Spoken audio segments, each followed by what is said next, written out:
soup dessert sounds a little unusual, but in fact it's quite a traditional Chinese dessert. And here in Hong Kong at night when you go to the night markets, you see these dessert soup stands everywhere and people lining up for it. There are many different flavours that you can do, including mung bean and black sesame seed, but I'm going to do one that I have absolutely loved here in Hong Kong, which is coconut and mango. So first you need to cook your tapioca pearls, and it's all about that lovely jelly-like consistency once it's cooked. And these are the tapioca pearls before they've been cooked. So you can see they're just firm little white balls. They need to be cooked in some rapidly boiling water for about 15 to 20 minutes until they're quite soft and translucent. After that, I've just chilled them under some cold running water, drained them, and here they are. Now, the idea is to separate them slightly. So I'm going to use some coconut milk, just a few spoonfuls of the coconut milk in there, and then just mix that through. I'm not adding loads of coconut milk because I want to use that coconut milk for the other components in this dessert. And you see, they're quite sturdy even when I'm pressing down on them. Okay, for the soup component.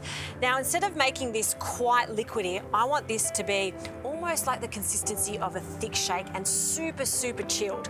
So I've got some frozen mango and we'll pop that into a jug, along with some coconut milk, and for a hint of sweetness, it still is a dessert, some condensed milk.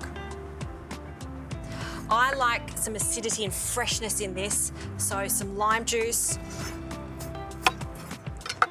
and I'm just going to use my trusty juicer just to squeeze that in. It's a juicy lime. And I'll give this a blend until it's smooth.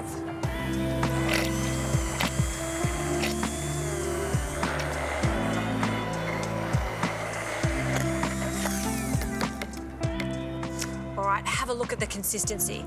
See how thick that is? That's what we're after. And now I need to prep some extra fruit to go on top. So I've got some fresh mango, and I'm just going to take some of the skin off this side and then cut a big chunk off this lovely mango, and I'm going to dice it. And not too thin, we want it to be quite chunky in this dessert. Great, now for the fun part, which is assembling this. I'm going to give it a bit of a modern touch by serving it in a glass. So we'll start with our tapioca pearls on the bottom, and we'll just top that up.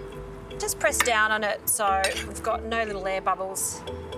And for our chilled mango and coconut mixture, we'll place that on top. I really want to see the different layers for this. Bit trifle-like. And to finish it off, some more coconut cream. And ideally, you just want that to float on top of the mango. Some mango on top, and a little sprig of mint. How good does that look? A little bit different from the original, but I love this version where you can see the different textures and layers in this dessert. You've got creaminess from the coconut, chilled mango, and those little tapioca pearls down the bottom, which are lovely and bouncy. For summer, this is what I love to serve to my friends, and I highly recommend a squeeze of lime just to finish it off. Chinese food, it's not just about the savoury ones, they do fantastic desserts too.